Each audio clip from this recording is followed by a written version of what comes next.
എന്താണ് സാർ ഇതിന്റെ അർത്ഥം? ചോദ്യം ഉത്തരവൊന്നും വേണ്ട, തൽക്കാലം മാഡം വണ്ടിയിലോട്ട് കയറണം എന്ന് പറഞ്ഞ എനിക്ക് കാര്യം അറിയണം. സോറി.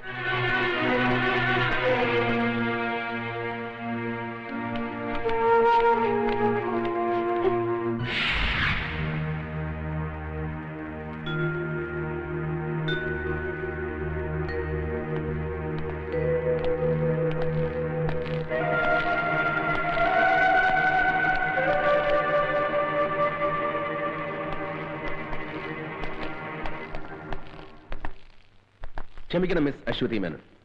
ഒരു സാമൂഹ്യ പ്രവർത്തകയും അഭിഭാഷകയുമായ നിങ്ങളോട് ഞാൻ കാണിച്ചത് അനീതിയാണെന്ന് എനിക്കറിയാം. I am really sorry for that. പക്ഷേ വേണ്ടി വന്നു. നോ, ഇത് ഗുണ്ടായിസമാണ്. നിങ്ങൾ നോക്കിക്കോ, ഞാൻ ഇതിനെതിരെ പ്രതികരിക്കും.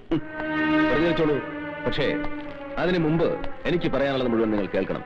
കേട്ടേ പറ്റൂ. 2 വർഷം മുമ്പ് coast guard inspector Rajasekharan Nair ദാരുണമായി കൊല ചെയ്യപ്പെട്ടു. അതിന് അദ്ദേഹം ചെയ്ത കുറ്റം, വധിക്കപ്പെടുന്നതിന് ഏതാനും ദിവസം മുമ്പ് സ്ഫോടക വസ്തുക്കളുമായി തീരത്തണഞ്ഞ ഒരു ബോട്ട് കസ്റ്റഡിയിലെടുത്തു. അതിൽ നിന്നും പിടിച്ചെടുത്ത സ്ഫോടക വസ്തുക്കൾ രായ്ക്ക് രാമാനം വെറും ഓലപ്പടക്കങ്ങളാണെന്ന് തെളിയിക്കാൻ അതിന്റെ സൂത്രധാരന്മാർക്ക് കഴിഞ്ഞു. പക്ഷേ രാജശേഖരന്റെ കൊലപാതകയെ അശ്വതി മേനോൻ എന്ന അഡ്വക്കേറ്റിന്റെ ബുദ്ധിയും മിടുക്കും കൊണ്ട് കോടതി വെറുതെ വിട്ടു. ആ പ്രതിയുടെ പേരാണ് ആമിർ അലി. ഒരിക്കൽ ഞാൻ ചോദിച്ചു, അന്ന് അവനെ സഹായിക്കാൻ കരുത്തരായ ആരെങ്കിലും നിങ്ങളെ സമീപിച്ചിട്ടുണ്ടോ എന്ന്. അത് നിങ്ങൾ ഒഴിഞ്ഞു മാറി. എനിക്കറിയാം അങ്ങനെ ആരോ നിങ്ങളെ സമീപിച്ചിട്ടുണ്ട്. എന്താണ് അയാളുടെ പേര്? ആ പേര് പറയിക്കാൻ ഇങ്ങനൊരു മാർഗം വേണ്ടിയിരുന്നില്ല അമർനാഥ്. ഒരേ ക്ലാസ്സിലിരുന്ന് പഠിച്ചവരാണ് നമ്മൾ. പഠിച്ച പാഠങ്ങൾ മനഃപ്പാഠമാക്കാൻ പരസ്പരം ബാധിച്ചിട്ടുണ്ട് പലപ്പോഴും. ആ അമർനാഥാണോ ഒരു ശത്രുവിനെ പോലെ, ഒരു കുറ്റവാളിയെ പോലെ? എന്നെ അമർനാഥിന് അറിയില്ലേ? സോറി. ഒരു ദൗത്യം ഏറ്റെടുത്താണ് ഞാൻ ഇവിടെ വന്നത്. പക്ഷേ ഞാൻ തോറ്റുപോയി. എന്നെ തോൽപ്പിച്ചവരുടെ കൂട്ടത്തിൽ താൻ ഉണ്ടാകരുതെന്ന് ഞാൻ ആഗ്രഹിച്ചു. ഒരു വട്ടമെങ്കിലും ജയിക്കാൻ, ഒരു സമൂഹത്തെ മുഴുവൻ രക്ഷിക്കാൻ ഒരു കച്ചിത്തുരുമ്പാണ് എനിക്ക് ആ പേര്. Please please tell me. നിങ്ങൾ എന്നെ ഒരുപാട് തെറ്റിദ്ധരിച്ചിരിക്കുകയാണ്. ആ കേസ് വാദിച്ചതിലൂടെ രാജ്യദ്രോഹികളാണ് ഞാൻ രക്ഷിച്ചതെന്ന് എനിക്കറിയില്ലായിരുന്നു. ഒരു പ്രതിക്ക് വേണ്ടി കോടതിയിൽ ഹാജരാകുക, കേസ് ജയിക്കുക, അഡ്വക്കേറ്റ് എന്ന നിലയിൽ പ്രശസ്തി നേടുക, പിന്നെ ഞാൻ ഒരുപാട് ഇഷ്ടപ്പെടുന്ന ഒരാളിന്റെ സുഹൃത്ത്, അനുയായി, സന്തത സഹചാരി. അയാൾ വന്ന് കാല് പിടിച്ചപ്പോ ആരാണ്?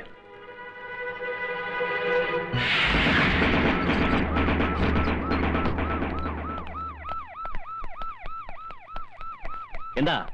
എന്ത് വേണം? എനിക്ക് ഈ വീടൊന്ന് പരിശോധിക്കണം. പരിശോധിക്കാൻ? ഞാൻ ആരാണെന്ന് തനിക്കറിയോ? അറിയാം, മന്ത്രിയാണെന്നറിയാം. അതുകൊണ്ടാണ് സ്പെഷ്യൽ സാങ്ഷൻ ഇവിടെ വന്നിരിക്കുന്നത്. നോ പറയരുത്. അർത്ഥണ്ട സാർ, പ്ലീസ്.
ഇതെല്ലാം പരിശോധിക്കുന്നതുവരെ നിങ്ങൾ സേഫാണ്.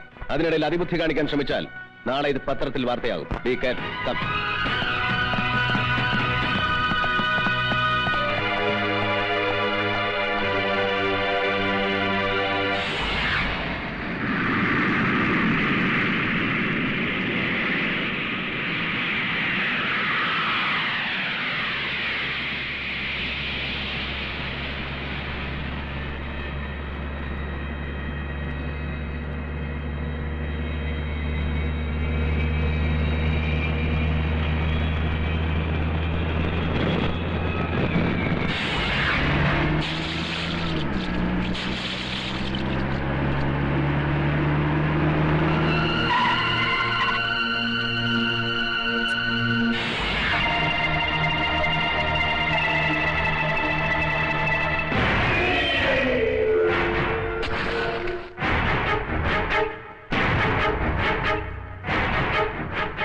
क्या नाम था उस कमीने इंस्पेक्टर का?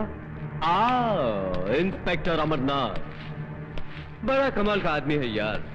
हर हमेशा मेरे को बोलता था ये करेगा वो करेगा। एक मामूली पुलिस इंस्पेक्टर को कुछ नहीं कर सका, अपने आप को इतना बड़ा बादशाह बोलता है। थू! अरे डूब मरो पानी में साला। मिनिस्टर, क्या वादा किया था जॉन बेटो से? क्या वादा किया था तुमने जिंदगी में सिर्फ एक ही बड़ा काम किया, हमारा सिगरेट का फ्लॉपी डिस्क उस इंस्पेक्टर के हाथ भोंग के। ചില്ലാനാ മत. क्यों नहीं चिल्लाऊं? गया अब साला भोंग के फायदा क्या फायदा? എനിക്കൊരു മുഖ്യമന്ത്രി പദമാണ് ആവശ്യമെങ്കിൽ നിങ്ങളെ ഇങ്ങോട്ട് കെട്ടി എഴുന്നേൽക്കേണ്ട ആവശ്യം എനിക്കില്ല. പൂമനം കടപ്പുറത്തെ 8-9 എണ്ണത്തിന് കശാപ്പ് ചെയ്തപ്പോ എന്റെ 16 MLA-മാരെ കൂട്ടി ഒരു രാത്രി പ്രതിപക്ഷമായ ഒരു അലയൻസ്. അത്രയും മതിയായിരുന്നു ജയദേവന് മുഖ്യമന്ത്രിയാകാൻ. പക്ഷെ നിങ്ങൾ എന്നെ പറഞ്ഞു.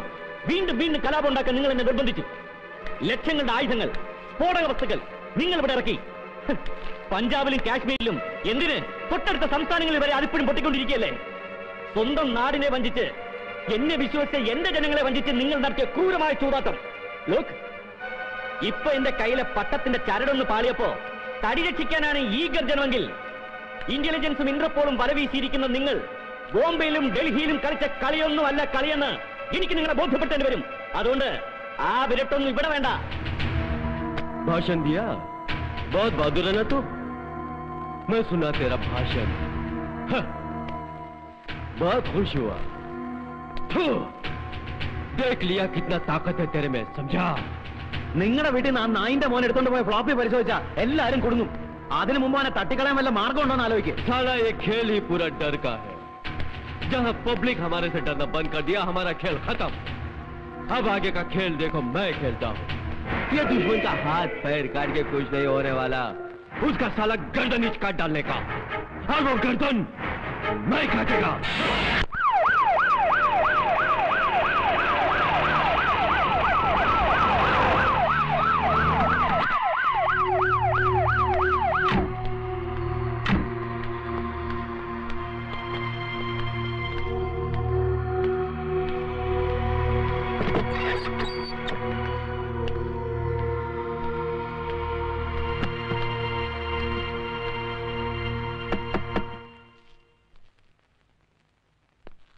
ഒരു കത്ത് ഇതാ.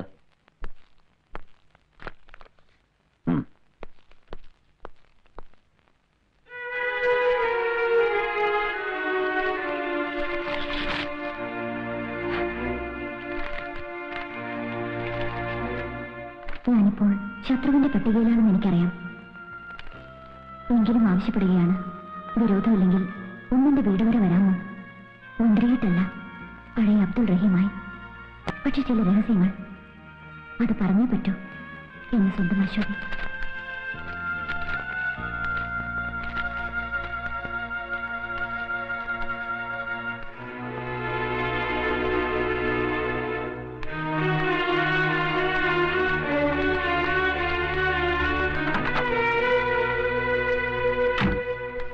ഒരു ടാക്സി വിളിച്ചിട്ടുണ്ട്. ശരി. ഇല്ല, ഞാൻ അങ്ങനെ ഒരു കത്ത് എഴുതിയിട്ടില്ല. അല്ലെങ്കിൽ തന്നെ ഇങ്ങനെ ഒരു കത്ത് എഴുതാനും ഒരുപാട് തിരക്കുള്ള ഒരാളെ വീട്ടിൽ വിളിച്ചു വരുത്തുവാനും ഞാൻ ആര്? പ്രത്യേകിച്ച് ഒരു ശത്രുവായി ഞാൻ. പ്ലീസ്, അതിലേക്കൊന്നും ഇപ്പൊ കടക്കണ്ട. വിധി നമ്മെ ഒരുപാട് അകറ്റിയിട്ടുണ്ട്. അതിലൊരു പക്ഷേ നമ്മുടെ ആദർശങ്ങൾക്ക് പങ്കുണ്ടാവാം, ഈ സമൂഹത്തിന് പങ്കുണ്ടാവാം. എന്നിട്ടും ചതിക്കാൻ കരിക്കളൊരുക്കി കാത്തിരിക്കുകയാണ് ഇപ്പോഴും ചിലർ. അതിന്റെ സാക്ഷ്യപത്രമാണ് ഈ കത്ത്. ജീവിച്ചിട്ടില്ല ഞാൻ. ജയിച്ചും തോറ്റും പിടിച്ചടക്കി ആദർശത്തെ മുറുകെ പിടിച്ചുകൊണ്ടുള്ളൊരു പടയോട്ടം. തിരിഞ്ഞു നോക്കുമ്പോ ജീവിതം മാത്രം.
സത്യമാണെന്നറിയില്ല. ഇന്നലെ രാത്രി മന്ത്രി അബ്ദുൾ റഹീം സാറ് രഹസ്യമായി വീട്ടിൽ വന്നതായിട്ടാണ് ഇവിടെയൊക്കെ സംസാരം. അങ്ങനെ സംസാരം എന്താണ് കുഴപ്പം? ദേഷ്യപ്പെടുന്നത് താൻ വെറുതെ ആളുകളോട് ചൂടാകണ്ട. പ്രശ്നത്തിന്റെ പോക്ക് മുഴുവൻ അബ്ദുൾ റഹീം സാറിന്റെ ലക്ഷ്യം വെച്ച.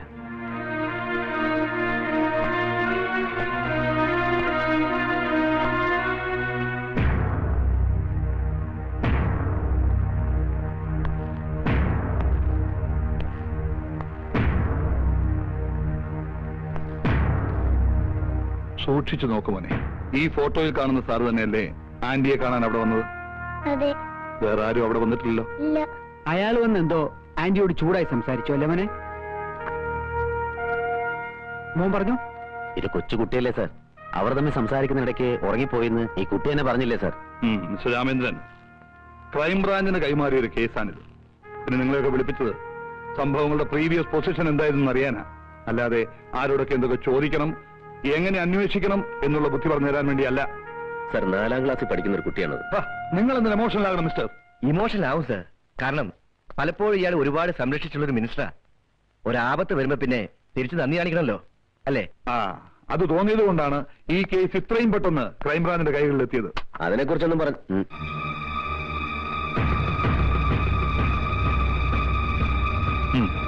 സാർ.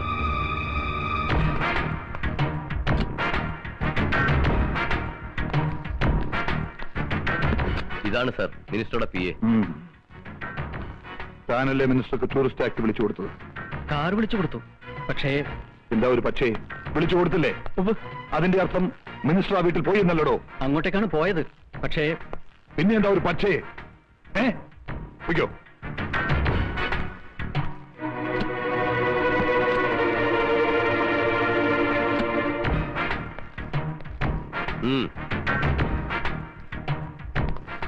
തന്റെ വണ്ടിയിലാണ് മന്ത്രി അശ്വതിയുടെ വീട്ടിലേക്ക് പോയത്. അതെ. താനാണ് തിരിച്ചു കൊണ്ടുവന്നതും. അതെ, പോയ പോലെയല്ല മന്ത്രി തിരിച്ചു വന്നത്, അല്ലേ? അദ്ദേഹം ആകെ പരിഭ്രമിച്ചിരുന്നു. വല്ലാത്തൊരു ഭാവമായിരുന്നു മന്ത്രിയുടെ മുഖത്ത്. വയ്ക്കോ.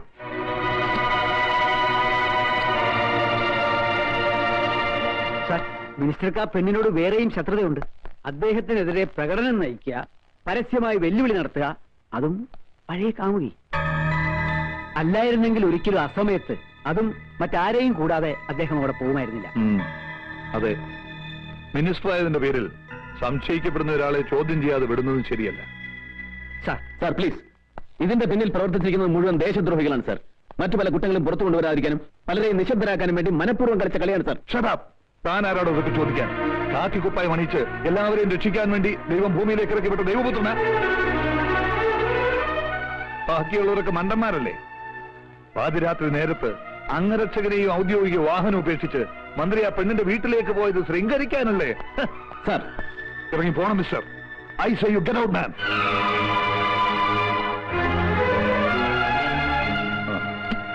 തൽക്കാലം അബ്ദുൾ റഹീമിനെ കസ്റ്റഡിയിലെടുക്കാൻ വേണ്ട നടപടികൾ പൂർത്തിയാക്കിയതിനു ശേഷം എന്നെ അറിയിക്കൂ. കസ്റ്റഡിയിലെടുക്കാൻ പോകുമ്പോ പ്രകോപനം ഉണ്ടായേക്കാം. Then you seek their help. Okay? Sir.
തോപ്പിച്ചു നമ്മളെ.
മറ്റേ വണ്ടി ഇങ്ങോട്ട്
കോസ്റ്റ് ഗാർഡ് ഇൻസ്പെക്ടർ രാജശേഖരൻ നായരുടെ നിഷ്ഠൂരമായ കൊലപാതകം, പൂമനം കടപ്പുറത്ത് നിങ്ങൾ നടത്തിയ ഹീനമായ മനുഷ്യക്കുരുതി, അധോലോക നായകൻ ജോൺ ബ്രിട്ടോയുമൊത്ത് നിങ്ങൾ നടത്തിയ വൻ ആയുധക്കള്ളക്കടത്ത്, ഇതെല്ലാം പുറത്തു വരുമെന്ന് ഉറപ്പായപ്പോൾ അശ്വതി എന്ന പാവം പെൺകുട്ടിയെ ശ്വാസം മുട്ടിച്ചു കൊന്നു. ആ കുറ്റം അബ്ദുൾ റഹീമിന്റെ തലയിൽ കെട്ടിവെച്ച് 24 മണിക്കൂറിനുള്ളിൽ അയാളെ തടവിലാക്കി എന്നെ നിശ്ചലനാക്കാൻ നിങ്ങൾ കാണിച്ച ബുദ്ധി ആരുടേതാണെന്ന് എനിക്കറിയാം. പക്ഷേ അതുകൊണ്ടൊന്നും എന്നെ തളയ്ക്കാനാവില്ല ജയദേവൻ. നാളെ കോടതിയുടെ കുമ്പസാരക്കൂട്ടിൽ ഞാൻ തന്നെ കയറ്റി നിർത്തും. കൂടെ അവനും ഉണ്ടാവും, ജോൺ ബ്രിട്ടോ. മതിയോ പ്രസംഗിച്ചത്? കയ്യൂക്ക് കാണിച്ച് എന്നെ നിന്റെ മുമ്പിൽ കൊണ്ടിരുത്തിയപ്പോ മുട്ടും കുത്തിന്ന് മാപ്പിലൊക്കെ വിചാരിച്ചോ നീ? 7ാം ക്ലാസ്സിൽ പഠിക്കുമ്പോ കൈ കൊടിയും പിടിച്ച് തെരുവിലിറങ്ങിയവനാ ഞാൻ. അതിനിടയ്ക്ക് നിന്നെ പോലെ പല മിടുക്കന്മാരെ കണ്ടും പൊരുതിയും തടസ്സം നിന്നവനെയൊക്കെ വെട്ടിമാറ്റിയുവാ ഞാൻ ഈ നിലയിലെത്തിയത്. താൻ പോണു. ഇവനൊരു കോപ്പും ചെയ്യില്ല. ഇവനേക്കാൾ നെഞ്ചൂക്കായിരുന്നു ഇവന്റെ തന്തയ്ക്ക്. എന്നിട്ട് എന്ത് പറ്റി? ഒരു പഴമ്പായി പൊതിഞ്ഞ് ഇവന്റെ മുമ്പിൽ വെച്ചു വിട്ട ചാരവസ്ഥയും സ്വന്തം തന്തയുടേതായിരുന്നു എന്ന് ഉറപ്പുണ്ടോ നിനക്ക്? ഒപ്പം കത്തിക്കരിഞ്ഞ ഏതോ തീറ പോലീസുകാരന്റെ അസ്ഥിയെടുത്ത് ശേഷക്രിയ നടത്തേണ്ടി വന്നവനല്ലേടാ നീ. ഇനി പറ, അച്ഛന്റെ ചരിത്രം ആവർത്തിക്കണം നിനക്ക്? പാവല്ലേ നിന്റെ അമ്മ.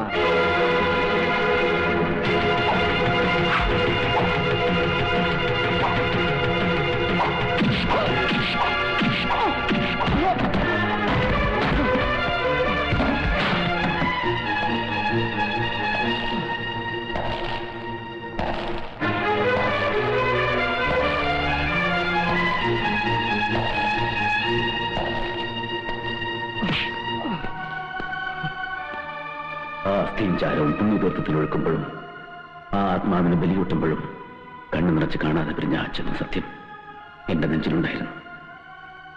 1000 വട്ടം ജന്മമെടുത്താലും അച്ഛനെന്ന വാക്കിന്റെ അർത്ഥവും പൊരുളും നിനക്ക് മനസ്സിലാവില്ല. അതറിയണമെങ്കിൽ ഒറ്റ തന്തയ്ക്ക് ജനിക്കണം.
നിങ്ങൾക്ക് അച്ഛനെയും മകനെയും സഹോദരങ്ങളെയും നഷ്ടപ്പെടുത്തിയത് ഇവനാണ്. മതത്തിന്റെയും ജാതിയുടെയും പേരിൽ ഇവിടെ നടന്ന കൂട്ടക്കൊലകളുടെ മുഴുവൻ പിന്നിൽ പ്രവർത്തിച്ചത് ഇവനാണ്.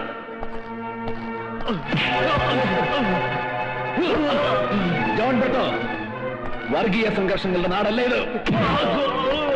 തീവ്രവാദത്തിന്റെ വിത്ത് വിതച്ചാലും മുളയ്ക്കുന്ന വിളഭൂമിയല്ല ഇത്. അക്ഷരം പഠിക്കുന്ന ആദ്യ പാഠത്തിന്റെ ആദ്യ താളിൽ നിന്നും മനഃപ്പാഠമാക്കിയ, ദേശസ്നേഹത്തിന്റെ അമൃതാക്ഷരങ്ങൾ ജപമന്ത്രമാക്കിയ ദേശസ്നേഹികൾ വാഴുന്ന നാടാണോ ഇത്? ഈ പവിത്ര ഭൂമിയിൽ ചോരത്തുള്ളികൾ വീട്ടിൽ ലാഭം കൊയ്യാൻ ആരെയും അനുവദിക്കില്ല ഞങ്ങൾ.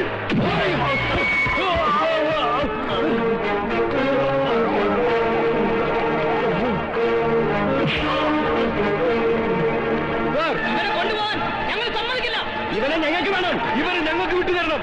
ഇവരെ ശിക്ഷിക്കേണ്ട കോടതി ഇതാണ്. നിങ്ങൾ നിയമം കയ്യിലെടുക്കരുത്. സമാധാനമായിട്ട് പിരിഞ്ഞു വേണം.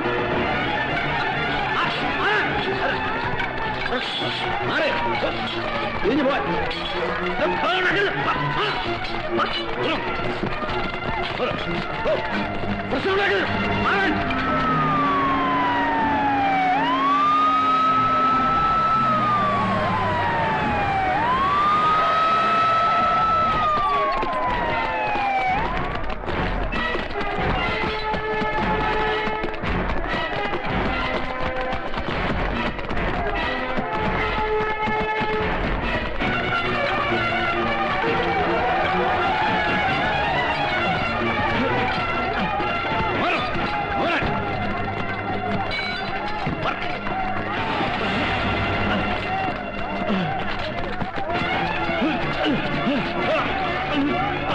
Go!